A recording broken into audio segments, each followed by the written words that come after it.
नमस्कार, आप देख रहे हैं कोटो न्यूज। इस समय उपस्थित हैं जनपद गोरखपुर में। जनपद गोरखपुर बहराइच विधानसभा में निर्मला पासवान जी के यहाँ जो कांग्रेस पार्टी से जिला अध्यक्ष हैं, हम उनसे जानने का प्रयास करेंगे कि सत्ता में आने के बाद युवाओं के लिए और महिलाओं के लिए उनकी सरकार क्या करेगी। जनता को इस मंच से सबको हार्दिक अभिनंदन और वंदन करती हूँ।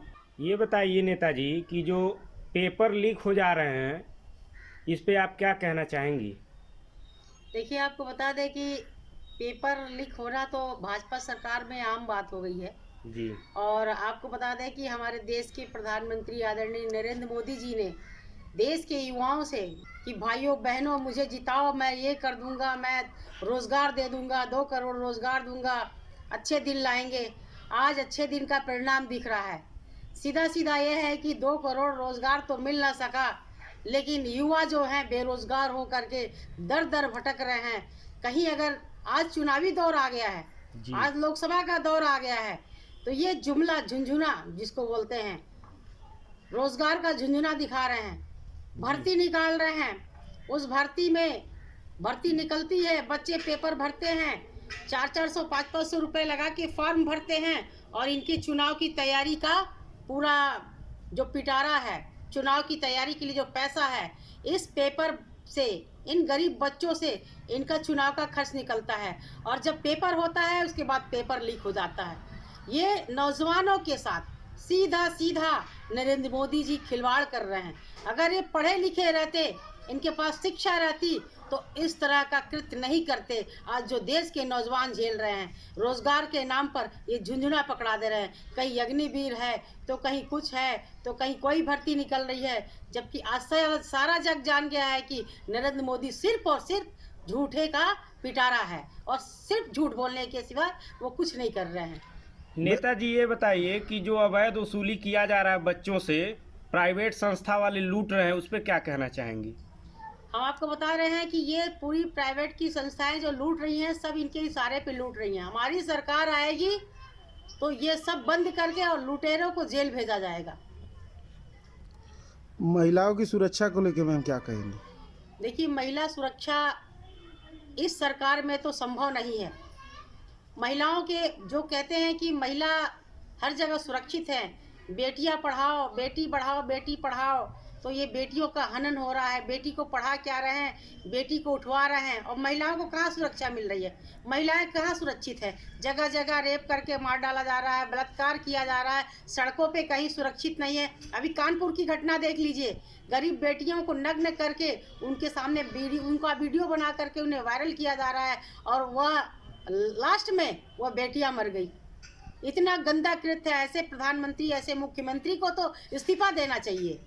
मैम, वर्तमान सरकार जो है पत्रकारों के ऊपर फर्जी मुकदमा करके जेल भेज रही है, तो क्या आप भी सत्ता में आएंगी तो ऐसा पत्रकार जो सही दिखा रहे हैं, पत्रकारों के ऊपर फर्जी मुकदमा करके जेल भेजेंगी मैम? आपको बता दें कि नरेंद्र मोदी जी हिटलर से भी बढ़कर तानाशाह है। हिटलर तो थोड़ा था, ये हिटलर के भी दादा हैं। इसलिए कि आप सही बोलेंगे तो आपके पर ईडी, सीडी, सीआईडी इनके पास हथियार हैं। बाकी कोर्ट और हाई कोर्ट इनकी पिटारा में है। तो पत्रकार अगर सही बताएंगे तो वो सीज कर देंगे। पत्रकार के ऊपर मुकदमा करके डराएंगे, धमकाएंगे, ताकि इनकी वाली करे। और इनका जो सही रूप है वो मीडिया एक स्तंभ है। मीडिया ही एक ऐसा दर्पण है कि इनका सही चेहरा दिखाएगी। वो जानते हैं कि सही चीज़ दिखाएगी तो फिर जनता के तक के जाएगा। इससे अच्छा आपको डरा धमका करके, ये धमकी दे करके आपको आपके चैनल को बंद करा देंगे। और आप करेंगे नहीं, ये कहीं थूकेंगे तो आप उसे दिखाइए, कहीं कचरा बटोरेंगे तो उसको दिखाइए, कहीं चैनल में कहीं जा रहे हैं कुछ करने के लिए, झाड़ू लगा रहे हैं, उसको दिखाइए। ये सब चीज़ पत्रकार से चाहते हैं। और वही गोदी मीडिया जो है वही इनका वाला करेगा। सही पत्रकार रहेगा तो झुकेगा नहीं, वो लड़ेगा। भले एक नहीं 1000 मुकदमा हो जाए। हमारे आदरणीय राहुल गांधी जी, जननायक, जो आज पत्रकारों के साथ बैठकर वार्ता कर रहे हैं, विद्यार्थियों के साथ वार्ता कर रहे हैं, कुलियों के साथ वार्ता कर रहे हैं। हमारी सरकार आएगी तो ये सब एकदम सुखी रहेंगे और खुशी रहेंगे, स्वतंत्र रहेंगे राहुल गांधी जी के नेतृत्व में। युवाओं से मैम शिक्षा उनकी छीना जा रहा है इस सरकार में, तो आपकी सरकार आएगी तो उस पर क्या करेंगे? हमारी सरकार आएगी तो युवाओं को रोजगार देगी। सबसे पहले युवाओं को रोजगार देगी, शिक्षा में बढ़ोतरी करेगी। आज राहुल गांधी जगह जगह क्यों मिल रहे हैं छात्रों से? लोग लालायित हैं। आप असम में देख लीजिए, असम के मुख्यमंत्री युवाओं से मिलने के लिए यूनिवर्सिटी में बंद करा दिया गया कि यूनिवर्सिटी के छात्र से ना मिल सके, लेकिन युवाओं में वो जज्बा है। राहुल गांधी के पास वो राहुल गांधी का वो एक लुक है। राहुल गांधी गरीबों के मसीहा हैं, सड़कों पर आ गए, कोई रोक नहीं पाया। सड़कों पे मिलने के लिए बेताब थे, अपनी अपनी पीड़ा बताने लगे कि पेपर लीक हो रहा, रोजगार नहीं मिल रहा, हमारे घर के लोग पढ़ा रहे हैं, कहाँ हम क्या करेंगे, अपनी शिक्षा का क्या हम यूज़ करेंगे, कितने बच्चे आत्महत्या कर ले रहे हैं। तो राहुल गांधी जी इस सब पीड़ा को सुने हैं और उन्होंने कहा है कि सबसे पहले मेरी सरकार आएगी तो सबसे पहले मैं युवाओं को रोजगार दूंगा।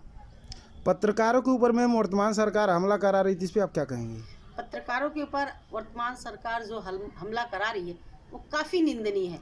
हम सब कांग्रेस के लोग निंदा करते हैं, सभी लोग निंदा करते हैं। और ये पत्रकार के ऊपर जो FIR हो रहा है, इसके खिलाफ हम लोग लड़ाई लड़ेंगे कि सही बात को रखने वाले के ऊपर अगर कार्रवाई हो रही है तो गलत क्या करेंगे। बाउंसर लगा दिया जा रहा है पत्रकारों के वो पीछे, सब कुछ लगा देंगे वो, क्योंकि वो हम हैं सजनी राजकुमार, जीत गए जनता से पैर पकड़ के, अब उसके बाद अपनी मनमानी कर रहे हैं। तो मनमानी चलेगा नहीं। आप एक कहावत सुने हैं ना कि शंकर भगवान भस्मासुर को जो वरदान दिए, तो वो पहले तो तपस्या किया कि हमें वरदान दीजिए, हम जनसेवा करेंगे। और जब शंकर भगवान उनको वरदान दे दिए तो लगा जनता को ही भस्म करने, अपने लोगों को ही भस्म करने। वही सेम टू सेम ये सरकार है। इस सरकार ने भी भस्मासुर का रूप जो करके सभी को डरा धमका करके ईडी सीडी CID के डर से सबके मुंह बंद करना चाहते हैं। लेकिन राहुल गांधी एक ऐसा योद्धा है, राहुल गांधी एक ऐसा आंधी है कि उनको वो दबा नहीं सकते हैं, उनको रोक नहीं सकते हैं। और ये सारी प्रक्रियाएं राहुल गांधी करेंगे और इनका मुंहतोड़ जवाब आने वाले चुनाव में देंगे। अभी आप देखें किसानों का क्या हालत है, किसानों के लिए कूद, ये रास्तों में कील और कांटे दबा रहे हैं। आज देश का सबसे बड़ा अन्नदाता किसान अपनी गुहार लगा रहा है। ऐसा कभी नहीं हुआ था, लेकिन किसान है, किसान इनका घमंड तोड़ देंगे।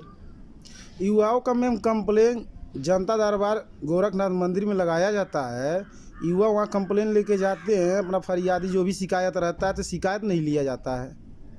तो वो जन में दिखाने मीडिया को, वो ऐसी मीडिया है ना कि मीडिया को कहते हैं दिखाओ कि हमें जनता के दरबार में जनता की सुनाई हो रही है, युवाओं की सुनवाई हो रही है। वो जाने के बाद सारा का सारा वही ठंडे बस्ते में चला जाता है। कोई कुछ नहीं है, सिर्फ दिखावा है और सिर्फ जुमले की सरकार है। ज्यादा दिन नहीं चलेगा, 10 ही साल चलता है, उससे ज्यादा दिन नहीं चलेगा। आने वाली सरकार कांग्रेस की है। गोरखपुर में कृष्ण करुणेश IAS जो जिला कलेक्टर हैं, वहाँ पे भी शिकायत देने पर मैम फाइलें गायब हो जा रही हैं 2 साल से, उस पर कार्रवाई नहीं हो पा रहा है। आपको हम बता तो रहे हैं कि गोरखपुर में DM क्या करेंगे। DM भी तो उसी पगहे में बंधे हैं। उनकी हिम्मत नहीं है कि वो मोदी के खिलाफ या मोदी जी के अगेंस्ट, योगी जी के अगेंस्ट जा जाएं। उनको अगर कह दिया जाएगा चुनाव जिताना है तो उनकी हिम्मत नहीं है, उनको जिताना है, चाहे जैसे भी जिताना है। तो काहे जनता का वो सुनेंगे। DM भी उन्हीं का।